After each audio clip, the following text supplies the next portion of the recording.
What's up, kinfolk? It's RJ Young. I am not on a step mill. Welcome to the live show. I am joined by my best friend, as I am most Mondays, Ron Taylor.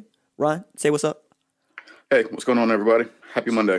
So, a couple things we need to get through here. I want to talk a little bit about Emeka Egbuka and his recent visit to Oklahoma. Talk about Tristan Lay and his recent visit to Oklahoma. Talk about Corey Foreman and what feels like his last visit to perhaps Clemson or LSU, right? And if like LSU, yeah, 5 of them, homie. 5 of them. We're going to get into that. And, of course, the Ohio State-Michigan thing. So let's start with Ohio State-Michigan thing, all right? Because I wrote about this at Fox Sports, and I think it's worth trotting out right now. I believe that Ohio State will not have a better win than the win they had against Michigan State, okay? So Ohio State beats Michigan State 52-12, but they do it down 23 players and only one starting offensive lineman who was playing the same position he'd been playing all year in Wyatt Davis at right guard. They move Harry Miller to center. He's botching snaps left and right, and you have 3 dudes making starts for the first time on that line. Say nothing to losing Josh Proctor at safety. So you're down those guys plus 4 full-time coaches that include Ryan Day, and Larry Johnson Sr. becomes the first black head coach to roam the sidelines for Ohio State in its illustrious history. Should point out here that Ohio State has had 7 coaches since 1950, so it's not really a job that comes open all that often, but still a really cool moment for Larry Johnson, who also, and I didn't think many people knew this until Bill Landis wrote about it at The Athletic, was a head coach at T.C. Williams High School as recently as 1993. Right? Wow. Yeah. Right. Yeah.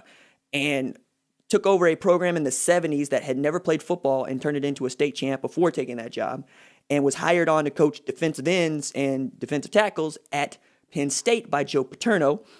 And that's where the legend of Larry Johnson absolutely begins, because, Larry Johnson Sr. has put more dudes into the NFL draft at defensive end and defensive tackle than most schools, which is stupid and ridiculous. And then my favorite part of that game, Haskell Garrett had a pass breakup pick 6.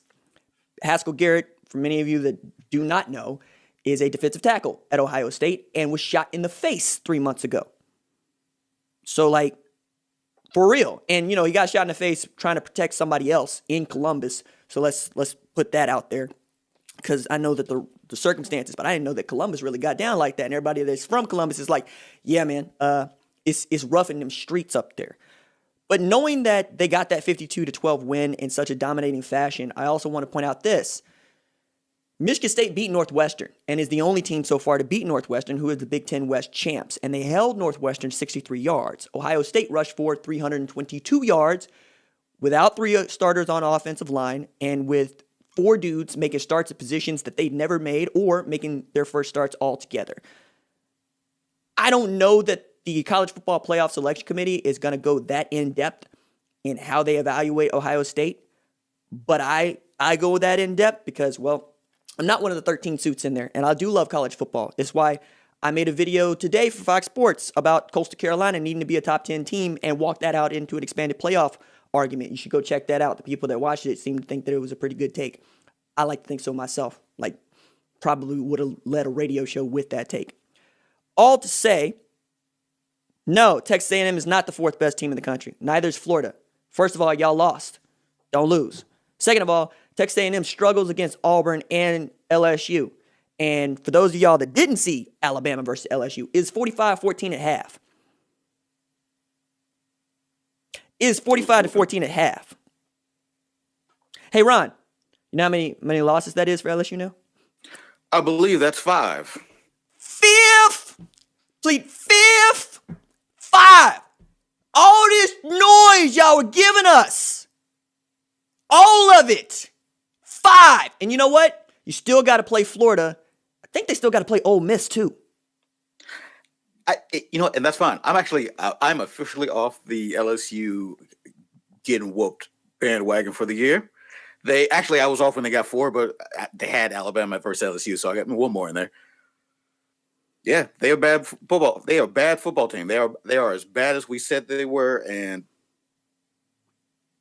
does anybody have any hope that they'll turn it around and show like some flakes of hope? Because there's still some weeks to opt out. There's still some weeks to catch another postponement or cancellation.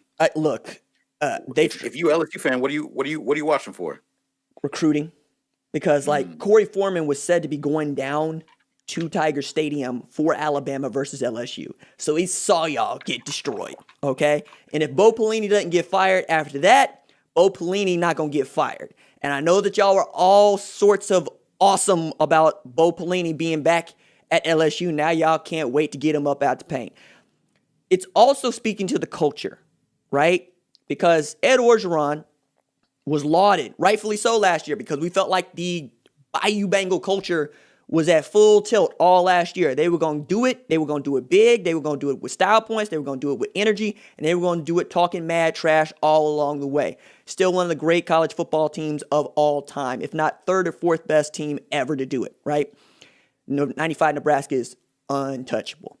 But on the other side, on the opposite sideline, you saw what culture is really about. For the past 13 years, Alabama has been built one way and doing it one way and been the best at doing it that way. Nick Saban can leave the sidelines and the train continues to run on time. Back on the sideline, they just ratcheted it up. 385 for Mac Jones, 145 for Najee Harris, 231 for Devontae Smith. And this is all without Jalen Waddle, who, when he is healthy, is the best player in all of college football. And we're talking about Devontae Smith, whether or not he needs to be a Heisman finalist. Just take a look at the rest of college football. Who else has a culture like that? It's just Ohio State. Because if you ask Texas A&M or Florida to play without 23 players and down 4 coaches and no head coach, I doubt they're going to win by 40 against anybody. I don't mean that to shade A&M or Florida. I mean that to say, look at the culture that Ryan Day has either continued to keep in place with Urban, right, or built himself with a bunch of guys that 100% believe in what they are doing and want to do it together. Because, Ron mentioned you can still have some opt-outs. I mean, LSU has any more dudes opt out, they're going to be playing both ways. All right? It's at Ohio State, you're not going to see such a thing. Sean Wade is a first-round draft pick and a graduate, and he chose to come back because he wants to win a national championship. Same thing with Wyatt Davis. Justin Fields was always all the way in, and he played the most NFL-ready football game I've ever seen him play against Michigan State. Because the thing that we all know is going to be true, whether he's the first pick or Trevor Lawrence is the first pick or Kyle Trask is the first-round pick and on down the line, they're going to play behind trash offensive lines.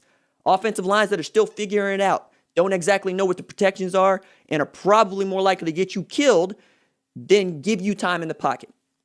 Fields got to experience what that's going to be like against a stout Michigan State defense with Mel Tucker at head coach, Scotty Hazelton at defense coordinator. Because the thing that people forget about Scotty Hazelton isn't that he came from Kansas State. It's that before coming from Kansas State, he was at North Dakota State, winning national championships and grooming guys like Jabril Cox, who ends up grad transferring to LSU to play linebacker as a Buchanan Award finalist, right? That's for the best defensive player in the FCS. So they know how to coach football, especially defensively, over there at Michigan State. And Justin Fields was still able to get it done with 199 yards through the air and over 100 yards on the ground.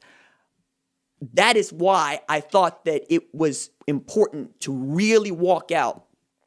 Ohio State has the culture to compete with Alabama in a way that I don't know that Clemson or Notre Dame does. Because again, Clemson took an L to a really good Notre Dame team, but they get close, right? Because DJ Uiagalelei was absolutely slicing and dicing Notre Dame. They didn't have 3 starters on defense. This is why we're all looking forward to Charlotte, December 19th, Notre Dame, and Clemson for the ACC championship game. But from there, I want to go to this and start with a question about this for you, Ron.